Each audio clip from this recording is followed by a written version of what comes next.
I'm Roland Leong, managing editor of Shotgun Report, and I'm here with Bruce Buck, Shotgun Report's Technoid. And it's really a treat because it's been a long time since we've actually gotten together and had a chance to speak. And uh, it's just, since Bruce has moved down to Florida and I've recently moved down to Florida, this is the first time we've actually had an extended time. We've been able to sit around and talk together. Which may be considered a plus. Yeah. Bruce, do you recollect how we both got involved with, just how our relationship first came about? Really, that would have been up in Connecticut or New York. I think my recollection Thunder Mountain, Thunder Mountain, perhaps, yes. which was a New York trap and skeet club. We used to go up Fridays, right? Yeah. And wow, how many years ago? It was a long time. It was in the 90s. Yeah, a long time ago. And I'd been shooting for quite a while. Right. And since then, still hadn't learned anything. But we used to go up, I believe, on Fridays. Yeah. And I think we primarily used to shoot skeet. Skeet. Yeah, we weren't trap shooters. Right. And we would sit around sometimes between rounds in the clubhouse, and we would occasionally talk. Mostly, I think, about computers. Right? Yeah. Well, that was I was desperately needing help. Well, I don't believe it, but whatever. I think we were kind of like we would nerd out about computers. But the thing that eventually brought us together was that you were the editor and publisher of Reload. Yes. The monthly publication for the Connecticut Travelers Sporting Plays. Yes.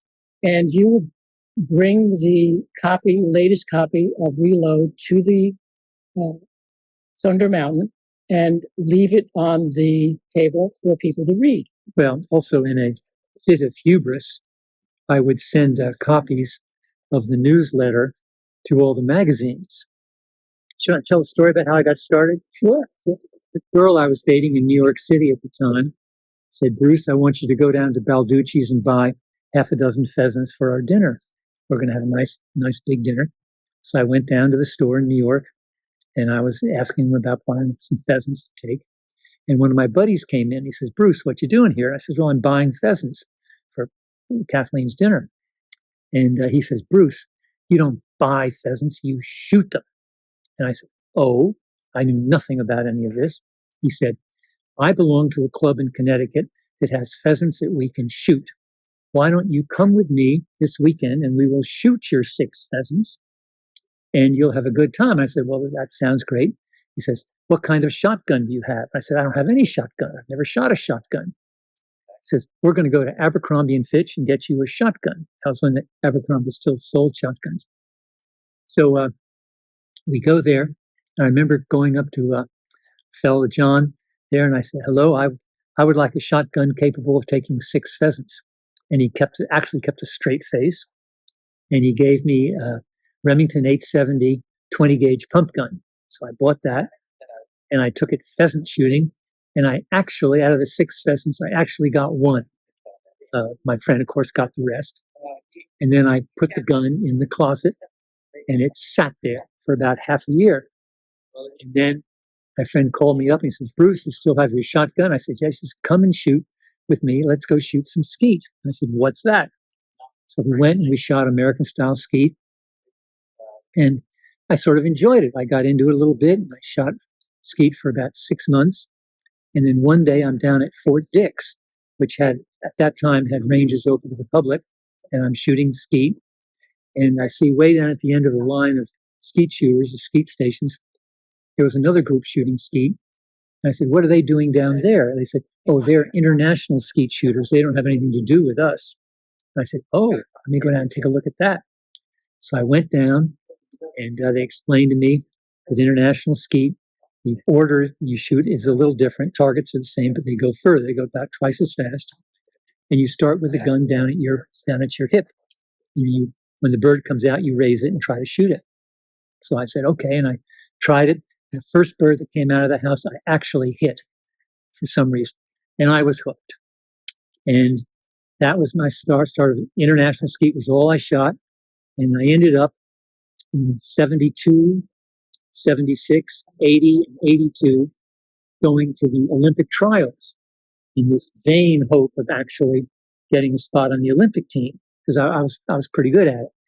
Well, best I ever finished was top 5 in the country, and they only take the top 3 of the Olympics, and then you got to wait another 4 years to try it again. So that wasn't going anywhere. And then, but those who can't do teach. So the Olympic Committee asked me if I would coach out at the Olympic Training Center. And I spent a couple of summers coaching out there for international skeet. And then sporting clays started in about 1986. And we had a local group, Connecticut Travelers, we just mentioned. And they set up, had a nice sporting clays group. And they were doing a newsletter. And I said, let me do the newsletter. Because I thought it'd be fun to do. I'd never written anything.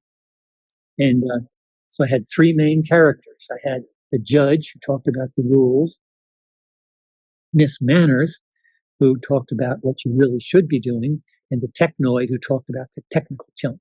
And I loved doing that. And then I would, as you said, I took give the newsletter out to various people, and I'd send it around. And yeah, this went on for a couple of years, and from 3 or 4 years.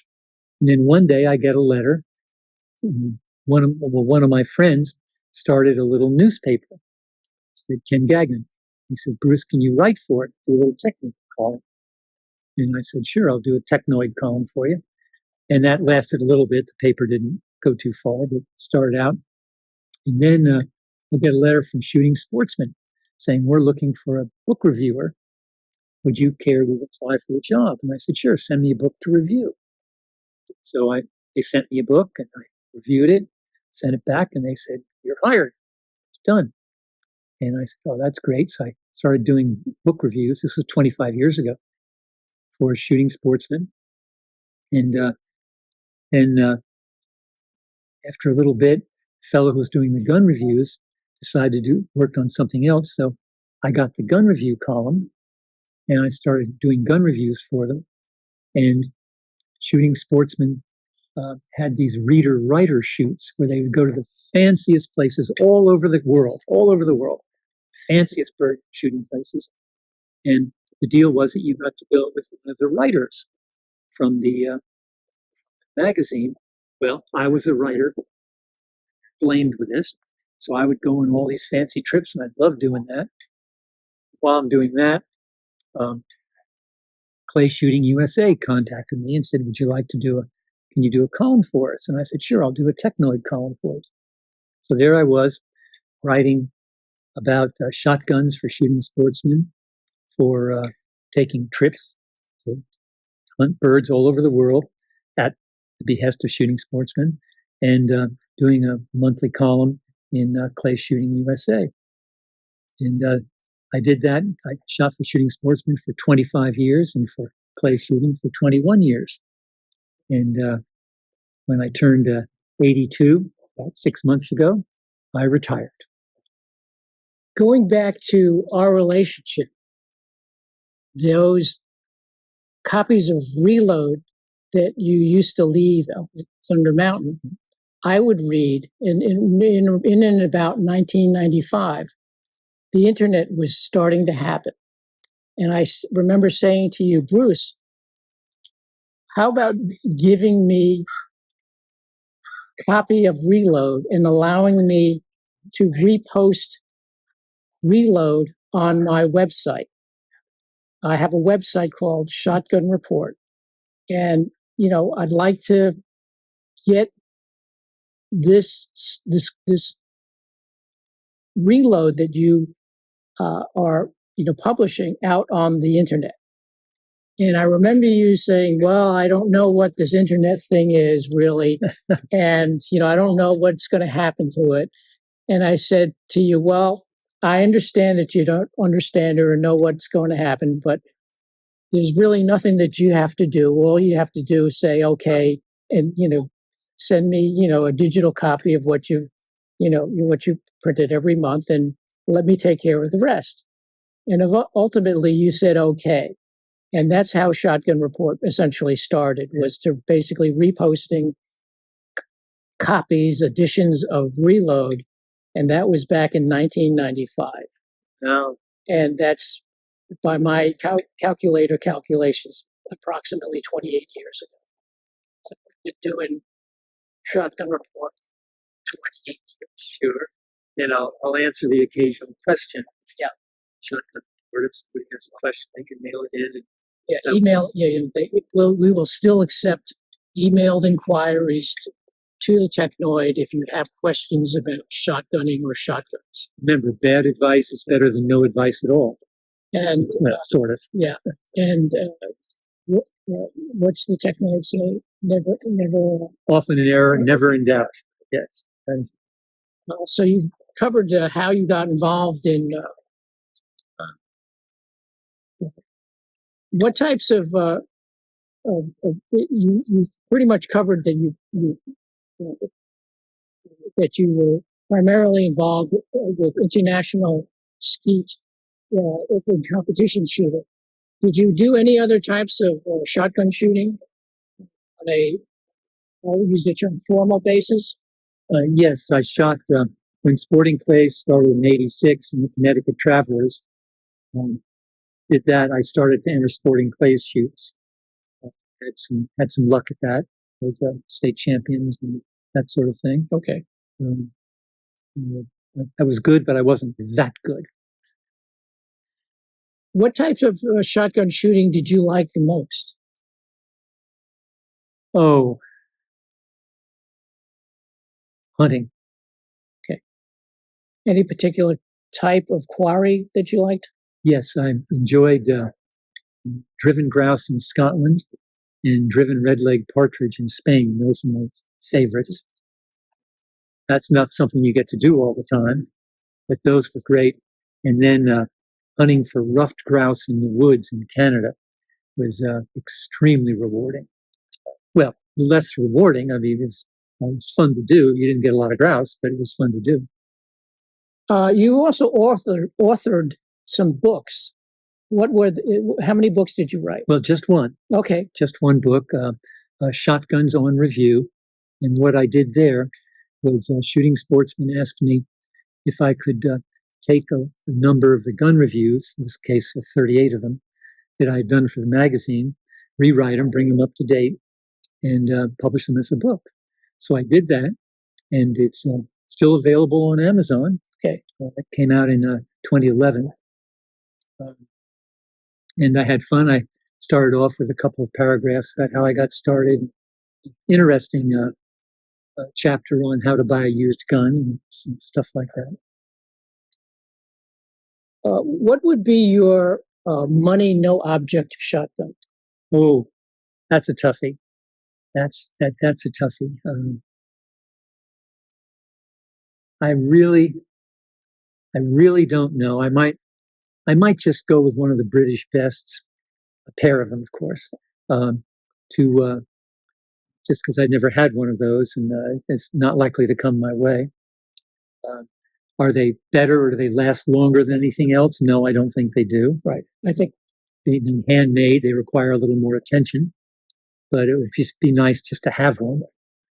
I think we've had the discussion that with the modern machinery now, there's modern guns are virtually all very, very good. Yes. And it's almost difficult to not get a good one. Yes, I agree with you. I think if you can get a gun that balances the way you prefer and that fits you, or you can make it fit you, just about any of the modern brands will give you a good gun. What's your favorite shotgun? Again, tough. I have to say I like my Winchester Model 42s. Those are the little 410 pump guns made by Winchester, sort of like a Model 12, but 410. And I have some that were made the same year I was made, and I just enjoy shooting them.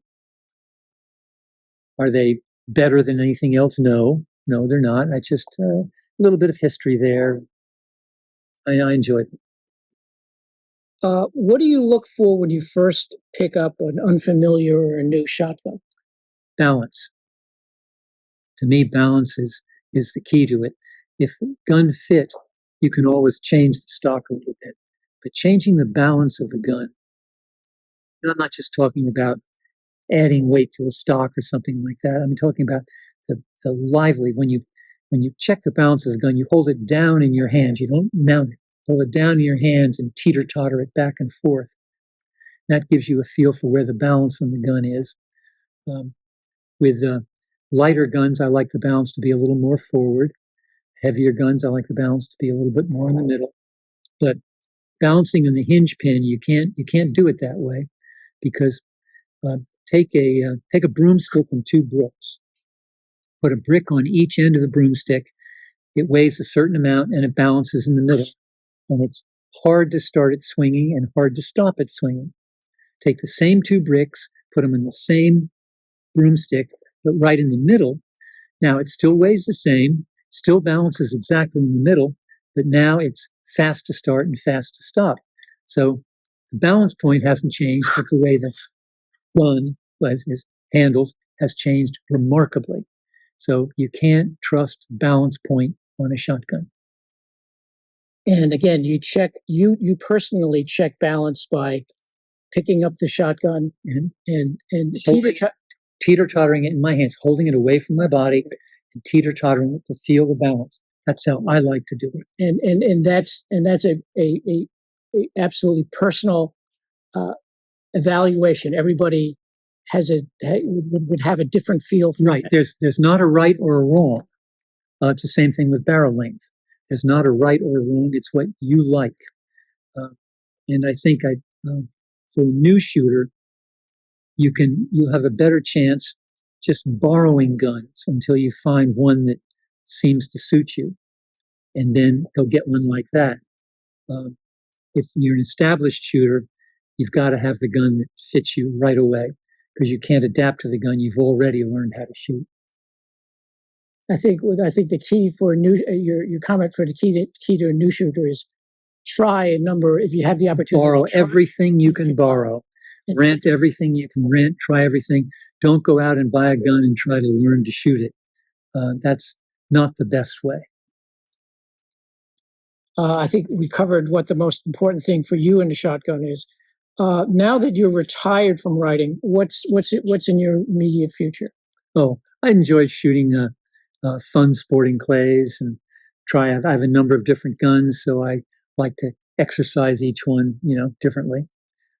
Can't hit anything with any of them, but have a good time. Well, I'm really happy that we've taken this time to sit down with you and actually have this quick interview and discussion of things that are, I think, important to you, and actually get it down on video to our readers. Roland, for 28 years, you've done a great job on Shotgun Report. You really have, and it's a great site to visit. And we keep everything on file, so there's a tremendous amount of information on it.